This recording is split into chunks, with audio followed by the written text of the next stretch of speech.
Alright, welcome back, class. Today we're going to be doing the 1.6 notes about inequalities. You guys can pause and copy this information first. Basically, there's 4 guidelines to follow to make it easier on yourselves. When you multiply or divide by a negative, you have to flip the symbol. So when you're solving an inequality, that's the only difference, really, than solving an equation. You got to flip the inequality symbol. When you have just less than or greater than, you use an open circle.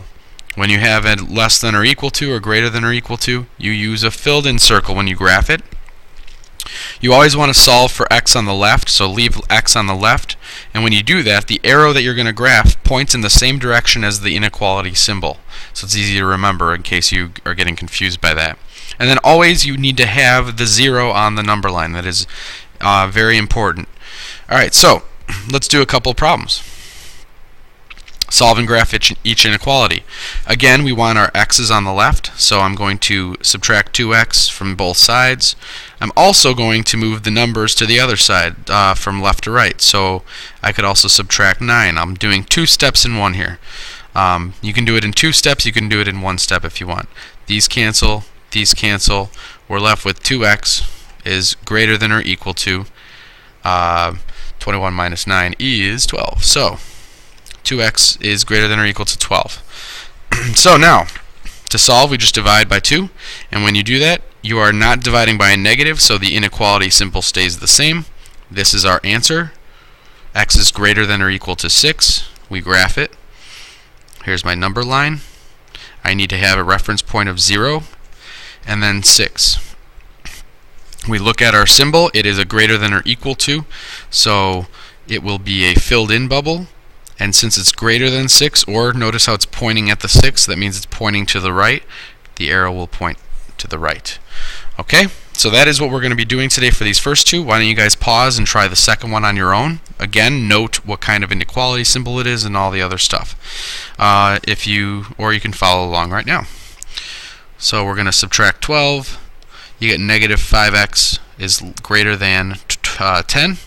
Divide by negative 5. Again, we're dividing by a negative 5. So this is where the symbol flips on us. 10 divided by negative 5, we get a negative 2. Alright, and so we can now graph it. This is our answer. We have our number line here. I need my 0, and I need a negative 2. Make sure the number line is correct. Do not put the negative 2 on the right side of the 0. It has to make sense. Alright, so next we want to actually graph it. It is an open circle at the negative 2, and it's pointing towards the left. It's less than negative 2. That is how you graph inequalities. Now we're going to talk about compound inequalities. Okay, basically compound inequalities are when you have 2 or more put together. And when we have an and inequality, we talk about that as an intersection. The symbol that is used is usually an upside down U, and you have to think about the overlap for these. So you're looking at where the 2 graphs overlap if you are given 2 separate graphs, or sometimes it's already put together as a and inequality. Or means union instead of intersection. Union. We use a correct U for union, and basically you're taking everything, every part of the graph together. So you're not seeing where they overlap, you're taking both pieces and pushing them together. Alright, so let's see what happens. There are no symbols here, but when you see something like this with the x in between 2 numbers, that's an and graph. So to solve this, you have to solve, and you solve like normal, but you have to do everything to each side of the inequality symbol. So I need to subtract a 5. I have to do it from this side and this side. I can't just do it from one. You cannot forget that. So you get negative 9 greater or less than or equal to 3x, which is less than 6. Now we're going to divide everything by 3. You have to do everything again. We didn't divide by a negative, so everything stays the same. And you should get x is between negative 3 and 2. Again, this is already in an and graph form, so if you have something like this, you can just graph it. You do need to put the 0 still, We'll put a 2 and a negative 3. I don't need perfect spacing on the number lines. You don't have to go, oh, that looks like it's a little bit more over. I just need to see the numbers so you know what's going on. And then what happens is we have a filled-in circle at the negative 3. It's saying x is between these two numbers. So that means that the line is going to be here, and it goes to 2, but it's not including 2. So it'll look kind of like a line with two circles, or like a barbell or something. So that is the answer for this problem. And what I would need to see is this inequality answer and then this graph. Now sometimes we have to graph two different ones, and then I want to see the work on that. That one, it's not necessary. Alright, let's try number 4. Again, it's an OR. It tells you it's an OR, so that's kind of easy. We're looking for both pieces. Solve both inequalities separately. Over here we're going to move a 7. So we get 2x is greater than 8. Or we get negative 4x is less than or equal to negative 12. Solve this one by dividing by 2. X is greater than 4. Or we have to divide by a negative here. X is, flip the symbol, greater than or equal to 3. Okay, so this is the answer. And now we have to graph it. When you graph multiple pieces, I like to stack them and then write the final answer. So I have a 0 on here. I'll just put it over here. A 3 and a 4. Again, doesn't matter on the spacing. Just make it make sense. X is bigger than 4. So here's an open circle going that way. X is bigger than or equal to 3. So I'll do this one in green. That's right here. And still going in the same direction. So for an OR graph, that means we want where both of these are, we want everything that is in this graph. Well, since this green one covers all of this one, basically your answer is going to be the green one. So our final answer, I'm going to just do it right up here, is this. That is my final answer.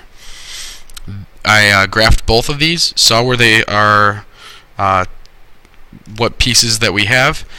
This whole piece here is within this piece. It doesn't matter that this one is open because this is closed here. It's going straight through it. So this is the answer. The x is basically greater than or equal to 3 with an OR.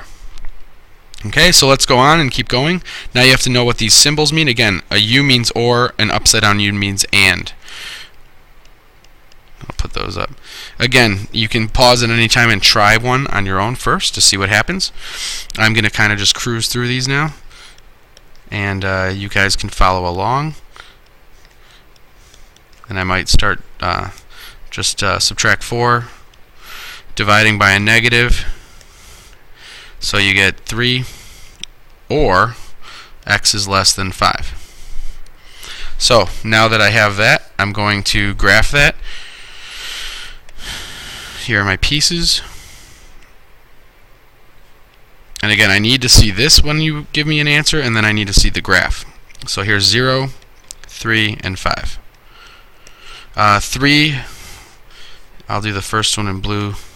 It's a filled-in circle, and it's bigger. 5 is it's a open circle, and it's going to the left because it's less than. But again, an OR means, what pieces do I have? Well, I basically have every piece starting from here going that way, and every piece starting from here and going that way. So if you smush them together, you can see that basically the final answer is just a straight line. We have everything going that way and everything going that way. Again, this open circle doesn't matter for an OR graph because this is filled in here. It's a line going through it.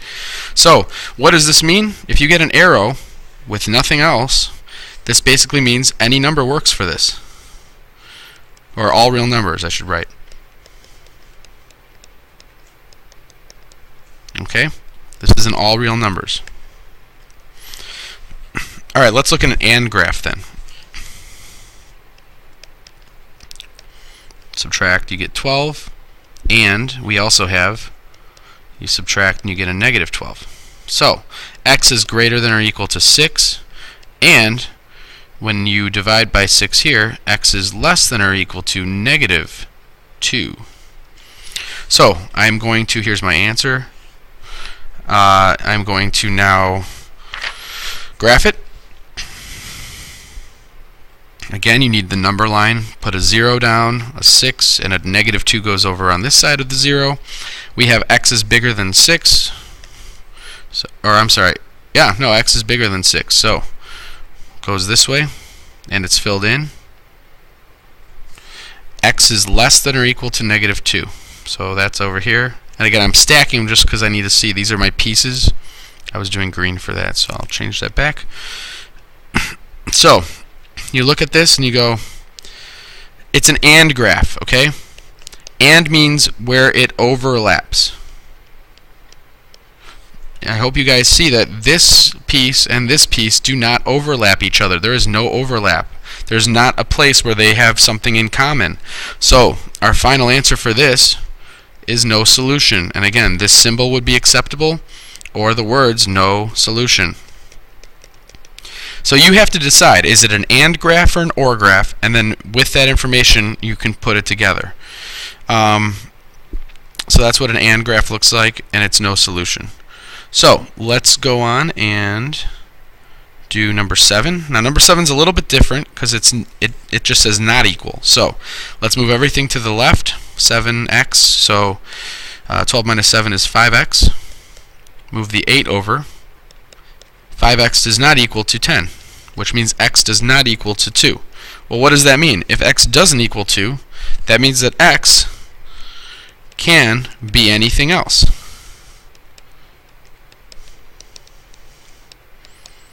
Okay? So, when we graph this, we need to just graph 0 and 2. And what does it mean when it's not at 2? That's signified by an open circle. So I'm going to put an open circle at 2, but if I say it could be anything else, it just says it can't be 2. That means I can draw an arrow that way or that way, and that would be my final answer. Okay, x cannot equal 2. That's what x cannot equal 2 looks like. Alright, we got one more, and then you guys can work on your problems in class.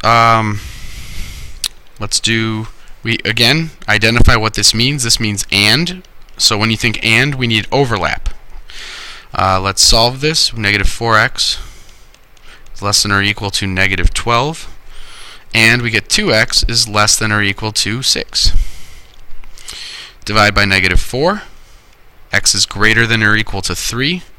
Divide by 2. And we don't have to, oh, and notice how I flipped the inequality here because we divided by a negative.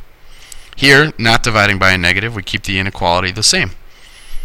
Alright, so we get x is less than or greater than or equal to 3, and we want to know where it also is less than or equal to 3. So an AND means we are looking for an overlap. So here's my answer. I have 0 and I have 3. Well, let's start graphing these. X is greater than or equal to 3. That's a filled in circle going to the right. Filled in because of the equal sign, and then it's pointing to the right. The second piece is the same thing, but it's going to the left. Okay. Now, if this was an OR graph, you would smush them together, and it would be all real numbers, because you have a piece going that way forever, and a piece going that way forever, and you have this piece. But we're only looking for what they have in common, or the overlap. Well, there's only one place that they overlap. Notice how these are both filled in. If they're both filled in, that means 3 is an answer for both of them, and that's the only thing that they have in common. Every other answer doesn't work because you don't have an overlap here or here. So my final answer for this is actually just 3. Okay? If one of these two were open, there would be no overlap, and you would say it's no solution. But you have to look and see the overlap. Alright? If you have any questions on these, just post your questions on Edmodo, and we'll talk about them tomorrow.